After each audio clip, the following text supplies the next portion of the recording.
Hello friends, Tidbit here. Today I'm going to talk about the movie Battle for Sevastopol.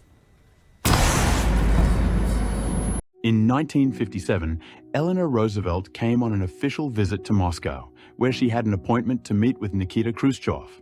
But first, Eleanor wanted to see her longtime friend Lyudmila Pavlichenko. They had met for the first time in 1942, during the International Student Assembly held in the United States, which brought together anti-fascist students from different countries. Eleanor asked each one about the number of people they've killed. To her turn, Lyudmila stated firmly that she had not killed people in the war, only fascists, and she had over 300 of them on her account. This figure caused a stir in the American press, but it started out rather mundane. Before the war, Lyuda was an ordinary student. When she returned home after enrolling in university, she told the happy news to her parents. Lyuda's mom was happy for her, but her father, as usual, took the news with no enthusiasm. Должна была поступить. Поступила. He raised Lyudmila like a boy, never spoiled her with praise. Lyudmila and her friends went to the shooting range, where she scored more than the guys in her class. She was summoned to the rector's office right out of class.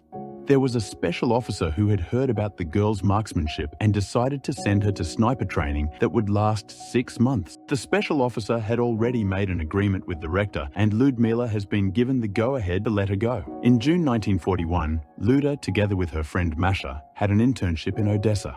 She studied diligently, but Masha's head was full of boys and vacations, so when a library worker tried to send them to the beach, Masha was happy, but her friend wasn't so easy to get her mind off her books, so it was up to a librarian named Sonia. She managed to send her friend off on a vacation.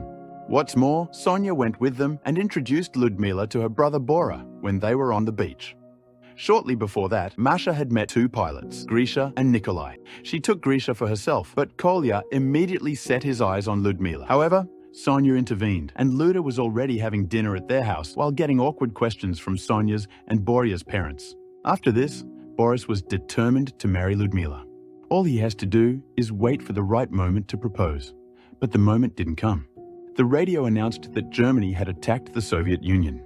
The war had begun. Despite this, Boris and Lyudmila were sent to the opera house where they had already bought tickets. Then Lyuda realized that Borya wasn't going to go to war.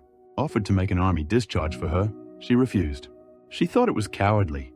That's how she ended up at the front. But before that, Lyudmila, along with the other recruits, had been properly trained.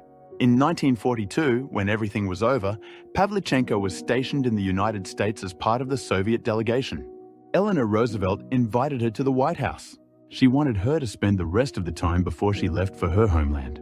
Having decided that this would be to the USR, the members of the delegation said yes, and Lyuda moves into the White House. When she first joined the armed forces, Lyudmila, like other girls, was not spared in training. The commander took away all their belongings and ordered them to burn them. The girls were to go to the front, where all this would be a distraction. In addition to physical training, the recruits were taught the basics of camouflage, trained their powers of observation, and taught how to properly shoot. Although there wasn't much time left for practice. In the early stage of training, the recruits were sent to the front to defend the frontiers of their homeland. When she found herself in the trench next to Captain Makarov, Lyuda was ready to kill fascists. However, when the real battle began, she forgot everything she'd been taught. She became afraid. Makarov told her to shoot the officers first, but Lyudmila couldn't do it. Because of her hesitation, a fellow officer was killed. That's when she made the decision to leave her doubts behind her. She managed to shoot the Fritz, and then, just as the captain had taught her, she shot through the glass in the tank's observation port, killing mechanic.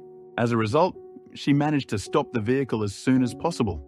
After, Major General Petrov arrived at the unit's location to present Pavlichenko a sniper rifle, an award for destroying an enemy tank. When he saw Lyudmila, Petrov was surprised that it was a girl. Then he remembered that he had fought with her father and told her to contact him personally if Lyudmila needed anything. The Major General called Makarov aside and asked him to keep an eye on Lyudmila. The captain complied with Petrov's request. Soon after, Makarov and Pavlichenko began to get closer. Some time later, Masha arrived at the front. She became a nurse, and now the friends would fight together. In 1942, when Lyudmila was in the United States, she had numerous meetings with journalists. Pavlichenko did not always feel confident at these conferences, so Eleanor Roosevelt tried to patronize her. She also advised her on how to behave with journalists. Eleanor and Lyudmila gradually became good friends. While at the front, Luda didn't have to deal with foreigners. All she had to do was to shoot accurately, and she did it better than anyone else. Makarov was also a sniper.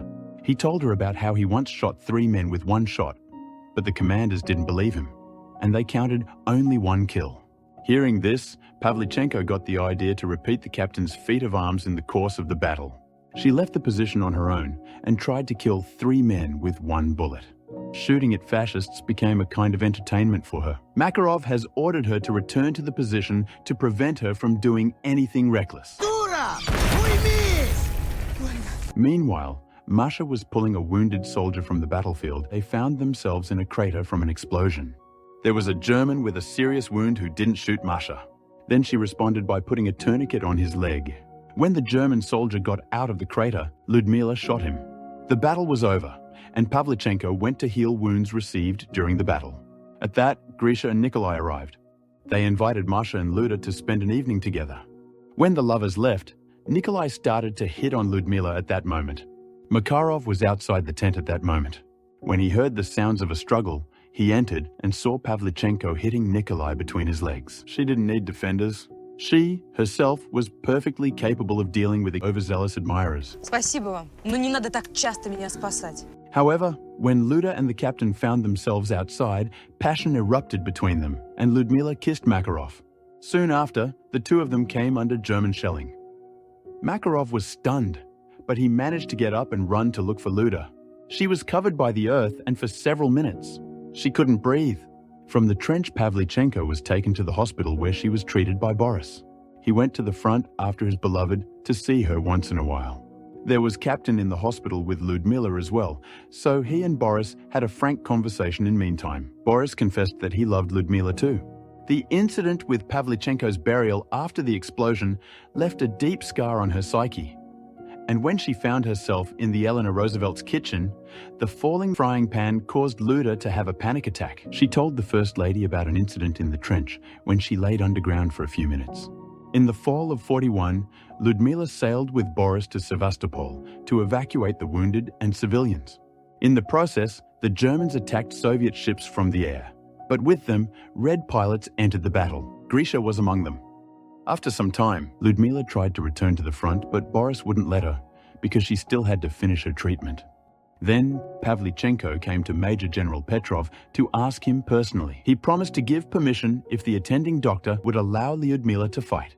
However, Boris refused. Then Pavlichenko was told that Captain Makarov had been killed. Boris saw how much she was grieving for her beloved, so he signed a paper confirming that Luda was ready for battle. And now, she could avenge Makarov. Captain Kitsenko arrived at the unit where she lived. Lyudmila was now under his command.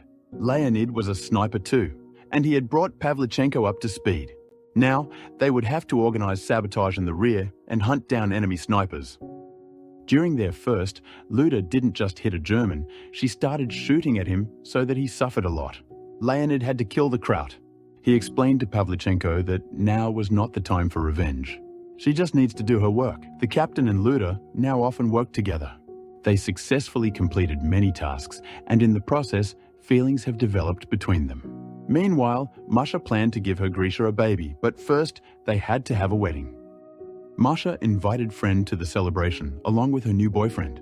However, the celebration was not destined to happen. Grisha was killed in battle, therefore the only person at the table was widow Masha.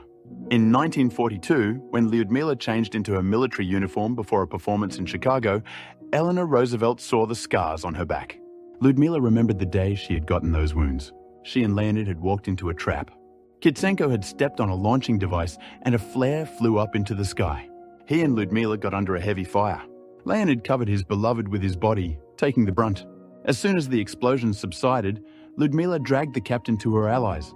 But when they arrived, Leonid was already dead. Despite Pavlichenko's heavy wounds, she was hurriedly brought back to the front.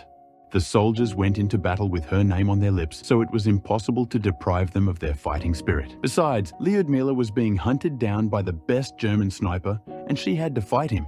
Pavlichenko had been in ambush for a long time, trying to find out where the German was hiding. But then she deliberately exposed herself, and as soon as the enemy opened fire, she finished him off with a return shot. When it became known that Sevastopol would fall, people began evacuating. Boris received a one pass to the submarine. However, he couldn't get another for Lyudmila. Therefore, he escorted her to the evacuation site and put her on the submarine. Boris died when the Germans took the city. Speaking to American journalists in Chicago, Lyudmila remembered all her losses and began to speak beyond the paper. She said that the Western gentlemen had been hiding behind her back. While a young girl kills Nazis, they're on the other side of the world debating the wisdom of this war. In 1957, Eleanor Roosevelt did after all met Lyudmila. The former First Lady wanted not only to see her friend, but also her son. She believed that Lyudmila would raise a decent person, as she was. That's all for today. Leave a like and comment on what film would you like to see next. Take care.